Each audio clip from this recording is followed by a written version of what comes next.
चलिए दोस्तों, क्वेश्चन के सिलसिले को और इस क्लास को हम आगे बढ़ाते हैं और सोल्व करते हैं कुछ और बेसिक्स क्वेश्चन को। दोस्तों, आप ये ना सोचें कि मैं सरल सरल क्वेश्चंस आपको करवा रहा हूँ। दोस्तों, अभी हम केवल क्वेश्चंस को समझना और क्वेश्चंस की भाषा को लिखना और पढ़ना सीख रहे हैं। दोस्तों, जब हम इसको सीख जाएंगे तो आसानी से आगे के बड़े बड़े सवाल भी हम कर सकते हैं। तो दोस्तों, हम डिस्कस कर रहे हैं, तो थोड़ा सा आप टाइम दें मुझे, थोड़ा सा आप धैर्य रखें। तो दोस्तों, अगला सवाल है, एक संख्या से 15 घटाने पर वह घटकर 80% रह जाती है, उस संख्या का 40% क्या है। तो दोस्तों, ये सवाल है, इसे आप सोल्व कीजिए।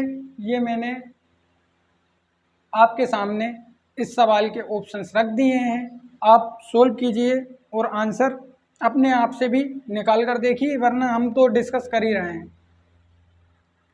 तो चलिए दोस्तों, सोल्व करते हैं इस सवाल को। दोस्तों, सवाल है, एक संख्या से 15 घटाने पर वे 80% रह जाती है, उस संख्या का 40% क्या है। अब दोस्तों, बोला है कि एक संख्या से, अब संख्या हमें पता नहीं, हमें संख्या फाइंड करना है। तो दोस्तों, हम संख्या को x मान लेंगे और x हमें ये नहीं करना है कि हम 10th क्लास में ऐसा लिखें कि माना संख्या x है। दोस्तों, ये सारी चीज़ें हमें मन में करनी है, क्योंकि हम कंपटीशन एग्जाम्स की तैयारी कर रहे हैं। तो दोस्तों, क्वेश्चन है, एक संख्या से 15 घटाने पर, तो मान लेंगे हम संख्या x है और उससे 15 घटाने पर दोस्तों वह रह जाती है 80%। अब दोस्तों, ये आप समझें कि एक संख्या है x, जिससे हम 15 घटा रहे हैं, तो वह 80% रह जाती है। तो वह खुद की 80% रह जाती, ये आप जरूर समझें। आप ये ना कर दें कि x में से 15 घटाया और इक्वल्स टू हमने 80% लिख दिया। तो वो सवाल में जो बोला है कि x में से 15 घटाने पर वे 80% रह जाती है, तो दोस्तों वे खुद की 80% रह जाती है। ये है सवाल के कहने का मतलब। हमें बताना है उस संख्या का 40% क्या होगा। तो दोस्तों, हम इसको सोल्व करते हैं। तो x minus 15 equals to x into 80, percentage का निशान हटेगा तो नीचे आएगा 100। हम जीरो से यहाँ जीरो को काट देते हैं, तो ये बचेगा हमारे पास x minus 15 equals to 8x upon 10। अब दोस्तों, 10 को इस साइड ले जाएं हम, तो ये हो जाएगा 10x माइनस ये हो जाएगा 150 इजिकल्स टू 8x। दोस्तों, हम इसको इस साइड लेकर आएँ, तो ये हो जाएगा 10x minus 8x equals to 150। ये हमारे पास बचेगा 2x इजिकल्स टू 150। 2 से ये कट आएगा दोस्तों, 2 से हम काटेंगे तो 2 सत्ते 14, 2 ये हमारा 15 बार आ जाएगा, तो ये 75 बार। तो दोस्तों, ऑप्शन ए हमारा राइट आंसर हो जाएगा। दोस्तों, ये आपको समझना है, क्वेश्चन की लैंग्वेज को समझना है कि x में से 15 घटाने पर वे 80% रह जाती है, तो वे किसकी 80% रह जाती है, वे खुद की 80% रह जाती है। ये हमें x का इंटू करना पड़ेगा, नहीं तो आप x माइनस डायरेक्ट 80% लिख देंगे तो वो गलत हो जाएगा। तो दोस्तों, इस तरह से इस सवाल की लैंग्वेज को हम समझेंगे और इसे सोल्व करेंगे। ये सवाल दोस्तों बहुत बेसिक सवाल है, ये सवाल हमें बहुत सारी चीज़ें आने वाले सवाल में सिखा देंगे और आने वाले सवाल हमारे लिए और इजी हो जाएंगे। चलिए दोस्तों, चलते हैं अगले सवाल की ओर। दोस्तों, अगला सवाल है, 498 किस संख्या से 17% कम है। 498 किस नंबर से 17% लूज है, कम है, ये बताना है हमें दोस्तों। तो दोस्तों, ऑप्शन है हमारे पास 610, 580, 600 और 620। दोस्तों, ये हमारे पास ऑप्शन है, आप आंसर खुद से निकाल कर देखें, वरना आपको दवाई देने के लिए तो मैं हूँ ही। तो चलिए दोस्तों, इसको सोल्व करते हैं हम। दोस्तों, लिखा है कि 498 किस संख्या से 17% कम है। तो हम मन में सोच लेंगे कि ये x होगी, क्योंकि हमें कुछ नहीं पता, तो पूरे टाइम हमारे पास दो लोग फ्री हैं, x और y। हम एक्स और वाई को मान सकते हैं, ए या बी को भी मान सकते हैं, किसी को भी मान सकते हैं।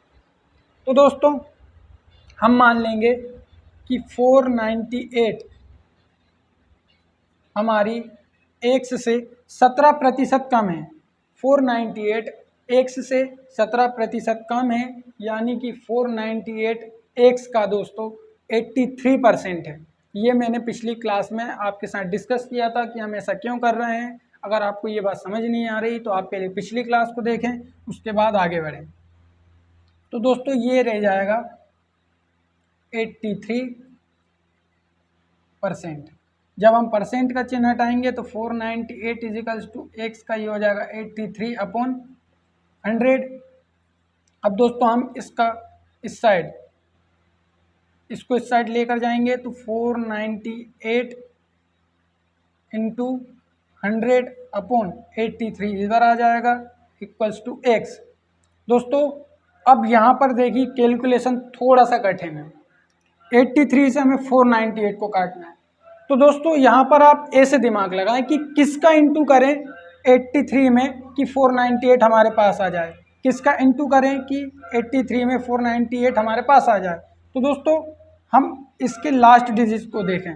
लास्ट डिजिट है हमारा इकाई अंक है, यूनिट डिजिट है 8। 3 में हम किसका इंटू करें तो 8 आएगा। दोस्तों 6 का इंटू करें तो 8 आएगा, यानी 6 3 18, यानी कि 83 से हम इसको काटेंगे तो ये 6 बार जाएगा। उस 6 का इंटू 100 में करेंगे तो ये हो जाएगा 600, यानी कि एक्स की वैल्यू दोस्तों 600 है।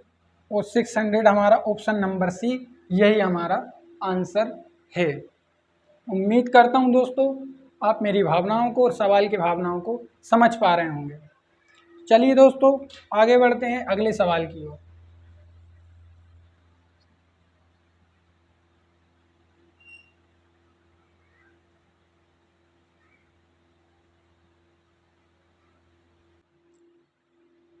चलिए दोस्तों चलते हैं हमारे अगले सवाल की ओर। दोस्तों अगला सवाल है 160 के 15% में कितना जोड़ना होगा कि योगफल 240 के 25% के बराबर हो जाए। दोस्तों ये सवाल है, आप खुद से करने की कोशिश करें, वीडियो को पॉज करें, और नहीं तो हम करते हैं दोस्तों। चलिए सवाल दोस्तों दिया है हमें 160 का 15%, इसमें कितना जोड़ें। मान लीजिए हम x जोड़ते हैं, जोड़ना होगा कि योगफल 240 के 25% के बराबर हो जाए। दोस्तों ये लैंग्वेज को समझना है आपको, किस प्रकार से ये लिखा है। बस दोस्तों अब कैलकुलेशन करके इसको सोल्व करना है। तो 160 का हम निकालेंगे 15%, प्रतिशत का निशान हटाने पर आएगा नीचे 100, प्लस करेंगे x इजिकल्स टू 240 25/100। अब दोस्तों इसको और सोल्व करते हैं हम आगे। तो हम लिखेंगे 160 इंटू 15 प्लस एलसीएम लेंगे तो ये हो जाएगा दोस्तों 100x इक्वल्स टू 240 इंटू 25/100। यहाँ भी अपोन में है 100। दोस्तों ये 100 से ये 100 कैंसिल। इसको और सोल्व करते हैं आगे। तो दोस्तों ये 15 है, 15 का इसमें इंटू होगा तो 15 छंग 90 की 0, हाथ की आई 9, 15 एकम 15, 15 और 9 24 दोस्तों, plus 100x equals to 240 into 225। दोस्तों इसको सोल्व कर देते हैं हम। तो 25 चौक 100, 0 हाथ की आई 10, 25 दूनी 50 और 10 60। तो दोस्तों 100x बराबर ये जाएगा तो 0 0, 10 में से 4 गया दोस्तों, बचेगा 6। और दोस्तों ये है हमारा 5, 5 में से 2 गया दोस्तों, बचेगा 3। ये 2 जीरो से ये 2 जीरो कैंसिल, x की वैल्यू आ जाएगी दोस्तों 36। यही हमारा आंसर है। उम्मीद करता हूँ दोस्तों आपको ये समझ आया होगा। दोस्तों हमें सवाल में कहा है कि 160 के 15% में कितना जोड़ना होगा कि 240 के 25% के बराबर हो जाए। तो हम 160 के 15% में x जोड़ देते हैं, 240 का 25% इसके बराबर आ जाएगा। इसको दोस्तों आगे सोल्व करते हैं। इस तरह से ये हमारा सिंपल सा सवाल है, इसका आंसर आ जाएगा। तो दोस्तों चलते हैं हमारे अगले सवाल की ओर।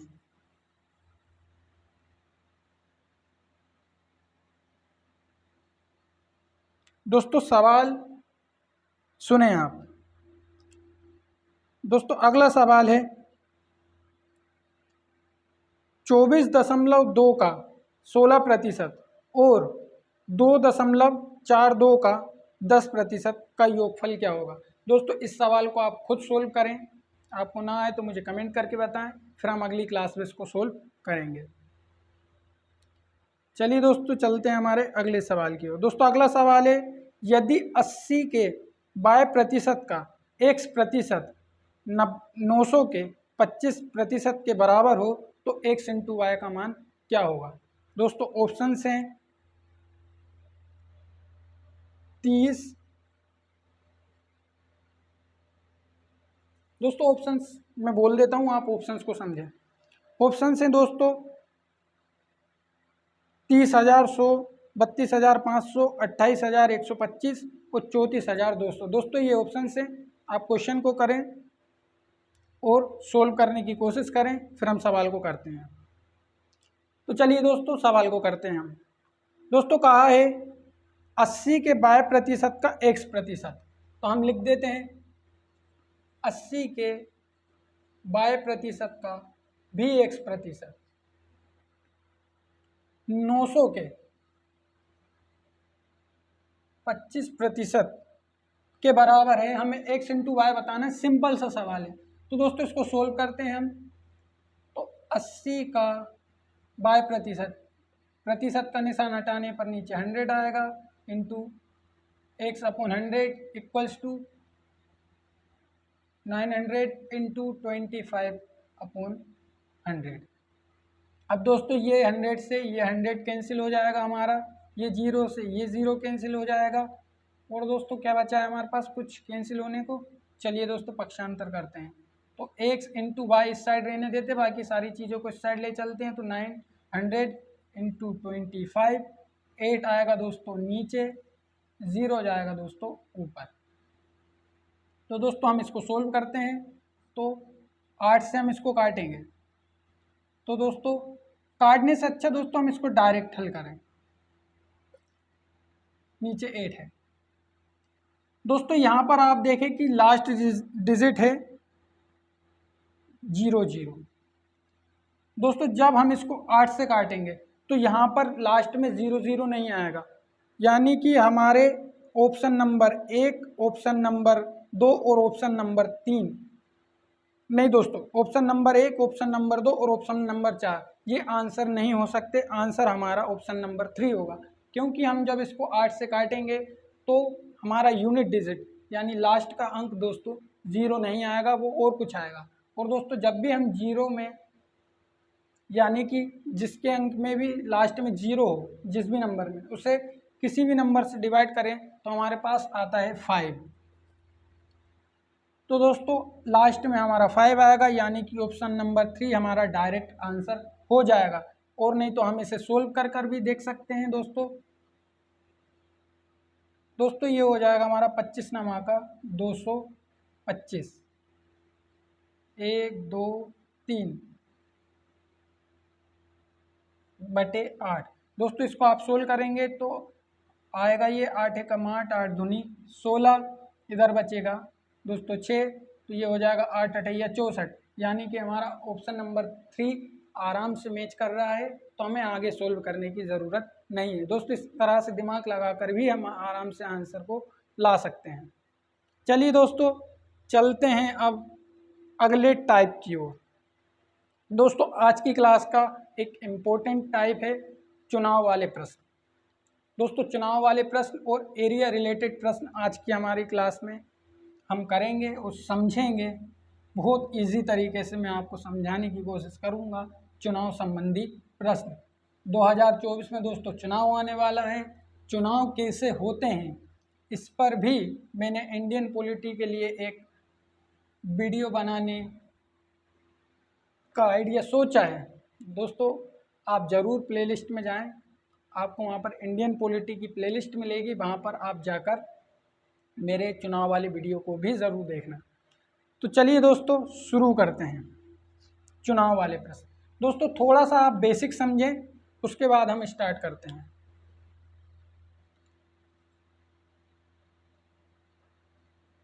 चुनाव संबंधी प्रश्न। दोस्तों चुनाव संबंधी प्रश्न ये एग्जाम में बहुत पूछे जाते हैं, बहुत इजी होते हैं।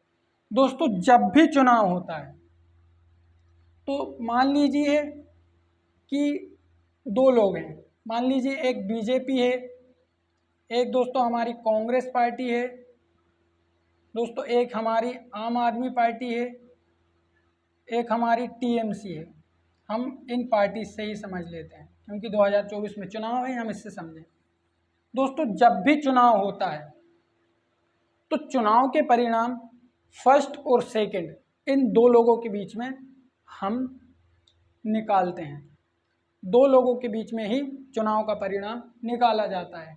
जैसे कि मान लें दोस्तों हम कि फर्स्ट नंबर पर बीजेपी है, सेकंड नंबर पर कांग्रेस है, तो फर्स्ट और सेकंड में चुनाव का डिसीजन होगा, रिजल्ट दो लोगों के बीच में आएगा। दोस्तों ये एक बात। दोस्तों दुनिया की सारी चीज़ें 100% होती है, यानी कि इन चुनाव में जो वोट डलेंगे वो भी अपने आप में 100% होंगे।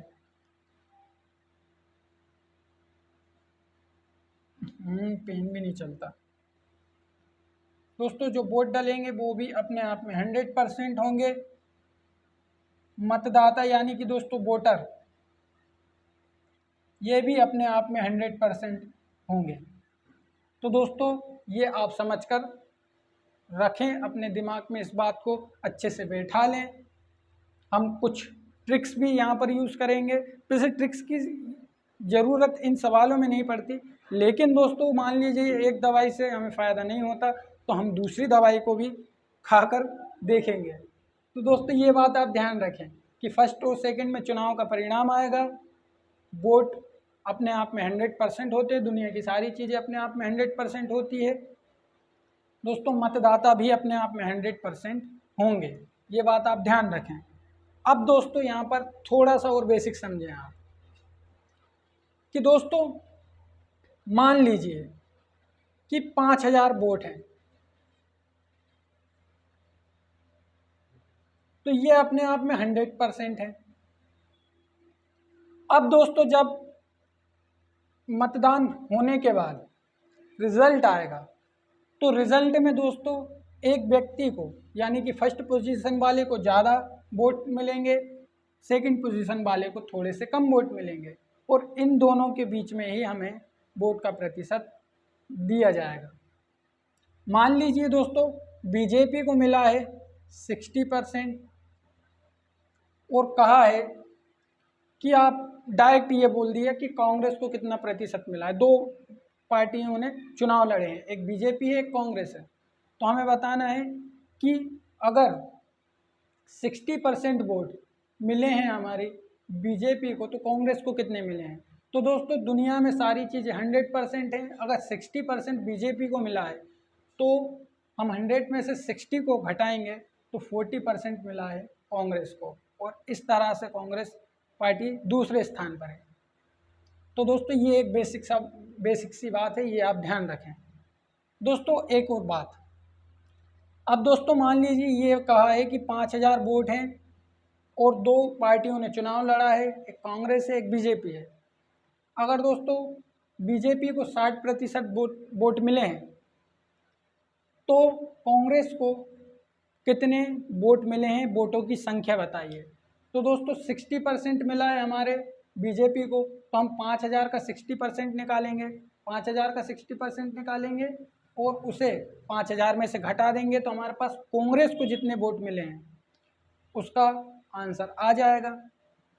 और नहीं तो दोस्तों हम डायरेक्ट 100 में से जब 60% को घटाएंगे तो हमारे पास आएगा 40% वोट मिले हैं किसको, कांग्रेस को, तो हम 500 का डायरेक्ट 5000 का डायरेक्ट 40% निकालेंगे तो भी आंसर आ जाएगा। दोस्तों सवाल से समझते हैं, वैसे मैं उम्मीद करता हूं कि मेरे भाई लोग बहुत ज़्यादा समझदार हैं और ये तो बहुत ईजी सवाल है, CGL लेवल के सवाल कर लेते हैं हमारे भाई लोग।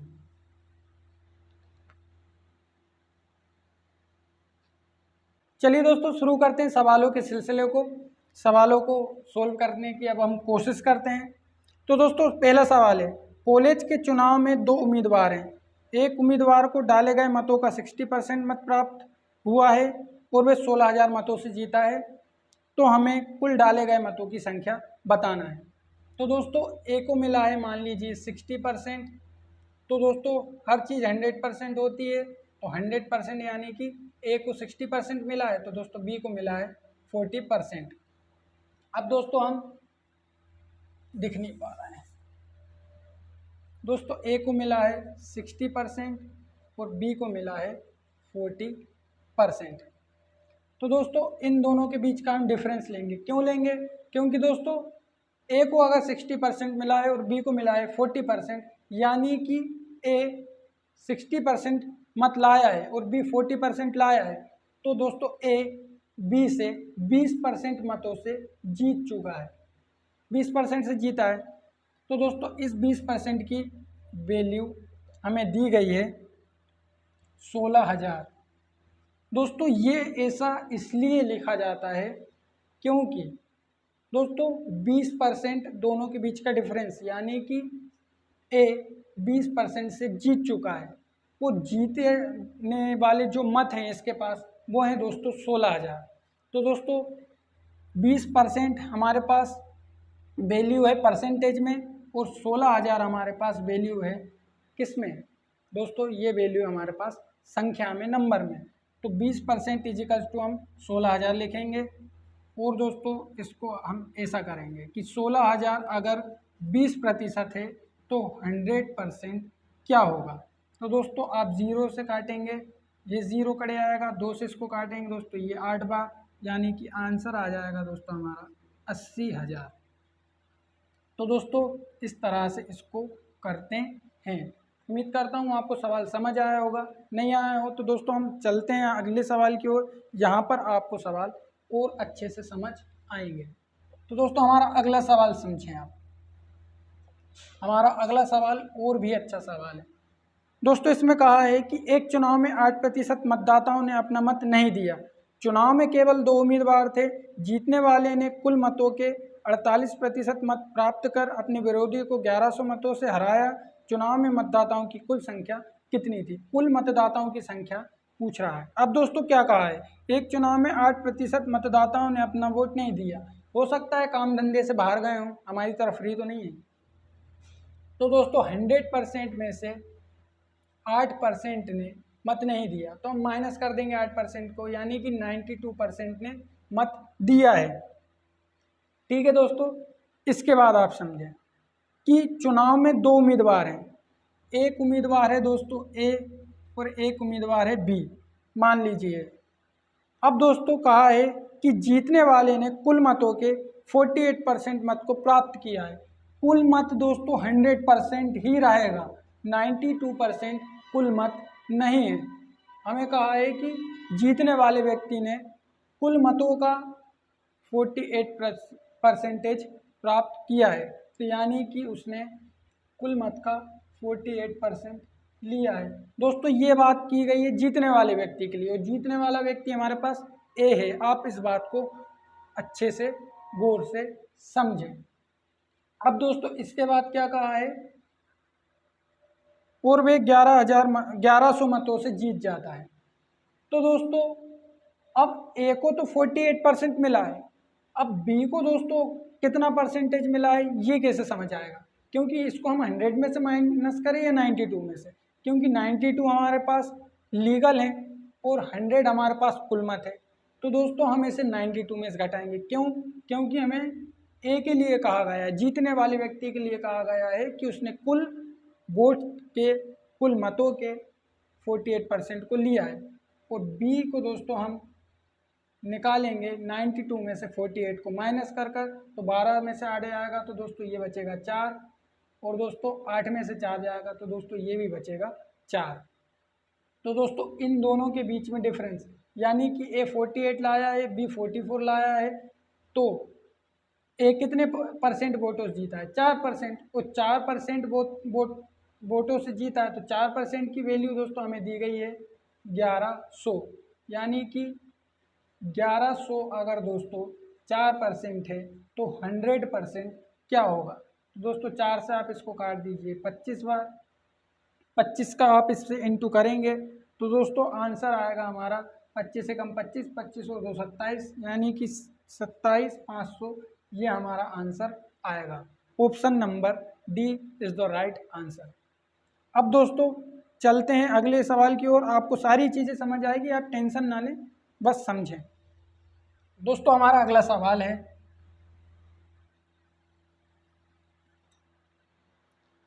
एक चुनाव में दो उम्मीदवार थे। तो मान लीजिए दोस्तों एक उम्मीदवार है ए, दूसरा उम्मीदवार है बी। अब दोस्तों 10% मतदाताओं ने वोट नहीं दिया, ठीक है। 100 में से 10 ने वोट नहीं दिया तो हमारे पास बचे 90%। ठीक है दोस्तों, ये बात आप समझ गए होंगे। आगे चलते हैं। अब दोस्तों क्या कहा है कि 60 मत अवैध हैं और कुल वोटों का 47% वोट मिला है। दोस्तों यहाँ पर आप सवाल देखें तो चीज़ें इतनी घुमाकर दी जाती है कि कुछ समझ नहीं आ पाता। दोस्तों यहाँ पर आप ये करें कि जो पहले एग्जैक्ट दिया है उसको आप निकालें। तो दोस्तों हमें दिया गया है कि 308 वोटों से जीत को हासिल किया है। तो ठीक है भाई, 308 वोटों से जीता है, ये हमने लिख दिया 308 वोट, ये 308 वोट लिख दिया। अब दोस्तों 308 वोट से वो जीता है।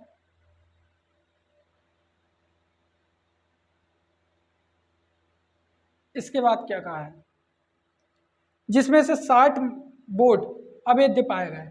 ठीक है, तो हम 308 में से 60 को माइनस कर देते हैं तो दोस्तों ये बचेगा हमारे पास 248।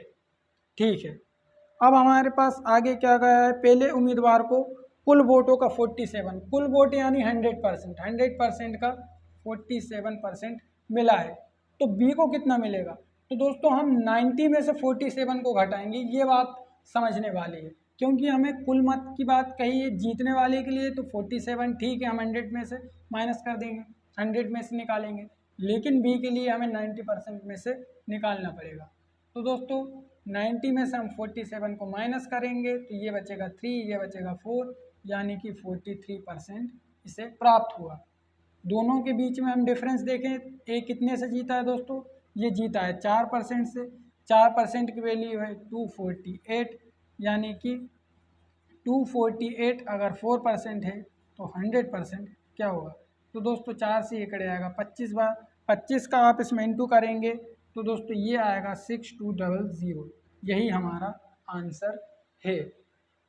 दोस्तों उम्मीद करता हूँ आप मेरी बातों को समझ पा रहे होंगे। दोस्तों नहीं आया समझ, एक बार और समझते हैं। कुल 100% वोट है, 10% इनलीगल है, ठीक है। ए को दोस्तों 47 प्राप्त हुआ है, तो बी को दोस्तों कितना प्राप्त होगा? हम 47 में से 100 में से 47 को नहीं घटाएंगे, हम 47 को 90 में से घटाएंगे, क्योंकि 90 इसके लिए 100% है बी के लिए। तो दोस्तों 90 में से हमने 43 को घटाया, 47 को घटाया तो 43 आया। और दोस्तों अब ए कितने मतों से जीता है? 4% से जीता है। तो 4% अगर 248 है तो 100% क्या होगा? तो दोस्तों इस तरह से इसका आंसर हमारे पास आ गया। दोस्तों अगला सवाल है, एक चुनाव में एक उम्मीदवार 75% वैध मतों से विजयी हुआ। ठीक है, एक चुनाव में एक उम्मीदवार 75% वैध मतों से विजयी हुआ। ठीक है, मान लीजिए ए है, उसको 75% मिल गया। ठीक है दोस्तों, ए को 75% मिल गया। अब दोस्तों इसके बाद क्या कहा है, इसके बाद कहा है कि कुल 5,60,000 मतों में से 15% मत इनलीगल हैं। 5,60,000 में से दोस्तों 15% इनलीगल है। तो इनलीगल मतों को हम निकाल देते हैं। तो दोस्तों 15 × 90 की 0 हाथ के 9, तो दोस्तों 84,000 हमारे इनलीगल वोट हैं। तो हम 56,000 में से 5,60,000 में से 84,000 को घटा देंगे तो दोस्तों ये आएगा हमारे पास 0 0 0, 10 में से 4 गया तो दोस्तों बचेगा 6, और दोस्तों 15 में से 8 गया तो बचेगा 7, ये बचेगा हमारे पास 4। तो दोस्तों 4,76,000 ये हमारे पास लीगल मत हैं।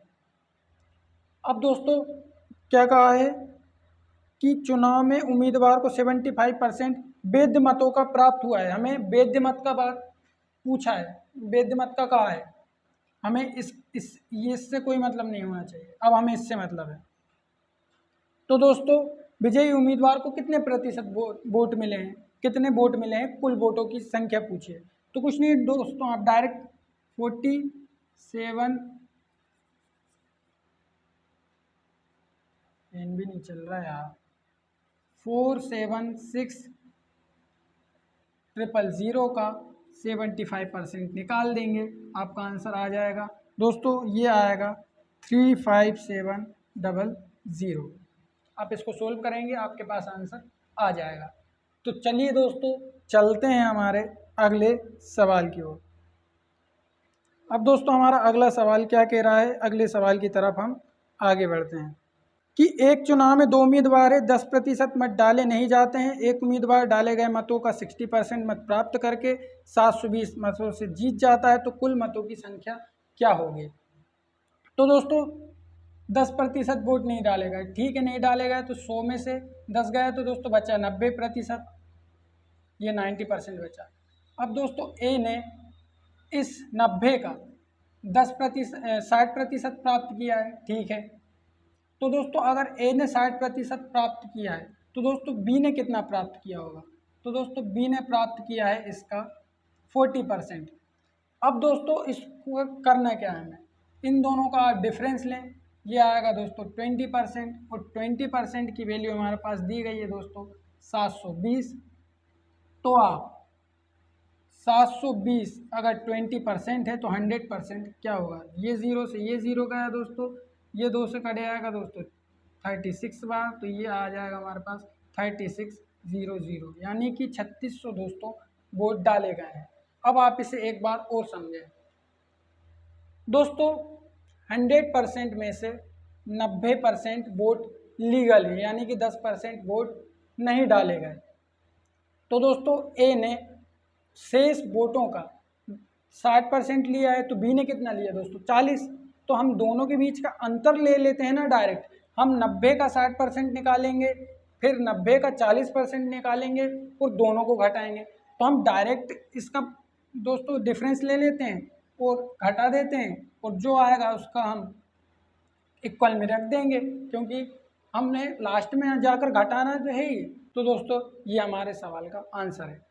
तो दोस्तों इतने मेरे पास सवाल थे वोट वाले। अब दोस्तों हम चलते हैं हमारे अगले टाइप की ओर दोस्तों, और आप खुद से भी कर देखें, ना बने तो आप मुझे ज़रूर कमेंट करके बताएं, हम और सवालों को भी कर देखेंगे दोस्तों। बस ये ही सवाल आते हैं इसी टाइप के, आप जितने भी सवाल देखेंगे इसी टाइप के मिलेंगे। बाकी दोस्तों हम आने वाली क्लासेस में और भी डिस्कस करेंगे। आज गर्मी बहुत है दोस्तों। अब हमारा अगला टाइप है क्षेत्रफल वाले सवाल। दोस्तों सबसे इजी सवाल है ये, इसमें कुछ भी नहीं है, सबसे इजी सवाल है दोस्तों। इसमें बस ये है कि आपको फॉर्मूला याद होना चाहिए, आपको सर्किल का, ट्रायंगल का, स्क्वायर का और ये हमारे रेक्टेंगल का, इनका फॉर्मूला पता है, आप आसानी से आंसर निकाल सकते हैं। अब दोस्तों इसमें सवाल कैसे पूछे जाते हैं, एक सवाल से ही हम समझते हैं कि सवाल किस प्रकार से पूछे जाते हैं। दोस्तों सवाल है, एक सिंपल से सवाल से मैं समझाता हूँ आपको। यदि एक वृत्त की त्रिज्या में 10% की कमी की जाती है तो क्षेत्रफल पर क्या प्रभाव पड़ेगा। तो दोस्तों हमारे पास वृत्त का क्षेत्रफल होता है पाई आर स्क्वायर। दोस्तों पाई तो कांस्टेंट है, पाई बदलता नहीं है, पाई से हमें कोई मतलब नहीं है, हमें दोस्तों मतलब है आर से, यानी कि आर इंटू आर। अब दोस्तों क्या बोला है कि त्रिज्या में 10% की कमी हो जाती है। तो दोस्तों 10% की फ्रैक्शन वैल्यू होती है 1/10। दोस्तों 20% की फ्रैक्शन वैल्यू होती है 1/5। ये हमने पिछली क्लास में बेसिक पढ़ा था जब इस पर चर्चा की थी। तो दोस्तों क्या कहा है कि त्रिज्या में 10% की कमी होने पर, तो दोस्तों फ्रैक्शन वैल्यू होती है 10% की 1/10, यानी कि 10/1 की कमी। यानी कि दोस्तों पहले त्रिज्या 10 थी तो अब त्रिज्या कितनी हो गई है 9। दोस्तों पहले त्रिज्या 10 थी, अब त्रिज्या कितनी हो गई है 9 r²। इसलिए हमने 2 बार लिखा है। ये बात आपको बहुत अच्छे से पता होगी, नहीं होगी तो कोई बात नहीं। 10% की फ्रैक्शन वैल्यू 1/10 होती है। दोस्तों 10 में 1 की कमी यानी कि 10 में 1 की कमी यानी कि 9, 10 में 1 की कमी यानी कि 9। तो दोस्तों ये हो जाएगा हमारा 100, ये हो जाएगा दोस्तों 81। इन दोनों में दोस्तों कितने का अंतर आया है? दोस्तों अंतर आया है 19 का। 19 का अंतर आया है, किस पर आया है? 100 पर, इंटू 100। तो दोस्तों ये हमारा आंसर डायरेक्ट आ जाएगा 19। इतने की कमी हुई है। दोस्तों और सवाल हम करते हैं, आपको बहुत आसानी से समझ आएगा। दोस्तों अगला सवाल, अगला सवाल है, एक आयत की लंबाई में 20% की कमी की जाती है और चौड़ाई में 40% की कमी की जाती है, तो आयत का क्षेत्रफल कितने प्रतिशत होगा? दोस्तों यदि एक आयत की लंबाई में 20% की कमी की जाता है तो लंबाई इंटू चौड़ाई यानी L इंटू बी, ये आयत का क्षेत्रफल होता है। अब दोस्तों हमें क्या कहा है? L into B. अब दोस्तों हमें कहा है कि लंबाई में 20% की कमी। ठीक है, तो 20% की वैल्यू क्या होती है दोस्तों? फ्रैक्शन वैल्यू 1/5, यानी कि 5/1 की कमी। यानी कि पहले लंबाई 5 थी तो अब कितनी है दोस्तों? 4। और दोस्तों इसका कहा है हमें वृत्त का कि इसमें 40% की कमी। तो दोस्तों 40% की फ्रैक्शन वैल्यू होती है 40/100, यानी कि एक जीरो से एक जीरो कैंसिल। तो दोस्तों 10/4 की कमी, यानी कि 10 में से हम 4 की कमी करेंगे तो यह हमारे पास आ जाएगा 6। दोस्तों आप इसको इससे काट भी सकते हैं, चाहे तो डायरेक्ट भी कर सकते हैं। तो 5 दाम 50, 6 चौक 24, इन दोनों का दोस्तों आप डिफरेंस लेंगे। तो डिफरेंस लेंगे तो दोस्तों ये आएगा हमारे पास 26, ये आएगा 50 पर इंटू 100। 50 में से 24 गए, 10 में से 4 गया 6, 4 में से 2 गए 2। तो दोस्तों ये ज़ीरो से ये ज़ीरो कैंसिल हो जाएगा, 5 से ये कैंसिल हो जाएगा 2 बार। तो दोस्तों 2 छिंग 12 की 2, 2 दूनी 4 और 1 5। तो दोस्तों 52 ये हमारे इस क्वेश्चन का आंसर हो जाएगा। दोस्तों आपको बस ये समझ में आना चाहिए। आपको अगर ये समझ में आ गया तो आप सारे सवाल, अब आप जितने भी सवाल करेंगे सारे सवाल इसी प्रकार के आएंगे। दोस्तों हमारा अगला सवाल लेते हैं। दोस्तों हमारा अगला सवाल है, एक त्रिभुज के आधार में 10% की वृद्धि होती है और इसकी ऊंचाई में 20% की कमी होती है। तो दोस्तों त्रिभुज का क्षेत्रफल क्या होता है, ये अब आपको पता होना चाहिए। तो दोस्तों त्रिभुज का क्षेत्रफल होता है 1/2 L इंटू वी। तो दोस्तों 1/2 तो कांस्टेंट है, L इंटू वी में ही फर्क पड़ेगा। तो दोस्तों लंबाई में कमी हुई है, वृद्धि हुई है 10% की। तो दोस्तों लंबाई में 10% की वृद्धि हुई है, यानी कि 10 थी 11 हो गया। और दोस्तों इसमें 20% की कमी हुई है, यानी कि ये हमारा 5 था तो ये 4 हो गया। दोस्तों 1/5 वैल्यू होती है, हम इसको 2/10 ले सकते हैं 20% की वैल्यू को, ताकि हमारा कैलकुलेशन थोड़ा सा आसान हो जाए। तो हम कहेंगे कि 10 था, अब ये 8 हो चुका है। तो दोस्तों 100 और ये हो जाएगा हमारा 88। आप इसका डिफरेंस लेंगे तो दोस्तों ये हमारा हो जाएगा दोस्तों कितना हो जाएगा 12। तो दोस्तों 12 नहीं 22। तो दोस्तों 22 ये हमारा आंसर, क्योंकि यहाँ हम 100 इंटू 100 करेंगे कि ये अपने आप ही खड़े आएगा। उम्मीद करता हूँ दोस्तों आपको ये बात समझ आई होगी। सारे सवाल इसके इसी टाइप के हैं, तो वीडियो को लेंथी बनाने का कोई मतलब नहीं है, सारे सवाल ऐसे ही करना है। बस आप ये समझें 10% कहा गया है तो आप डायरेक्ट 1/10 लिखें, 10 में से 1 घटाएं, 10 11 10 8 जो भी आए उस हिसाब से करना है। इस हिसाब से ये हमारे क्वेश्चन के आंसर्स आ जाएंगे। तो दोस्तों नेक्स्ट क्लास में हम और अगले टाइप्स की ओर चलेंगे। तो दोस्तों मिलते हैं नेक्स्ट क्लास में। Thanks for watching. सब्सक्राइब करके वीडियो को लाइक ज़रूर करें।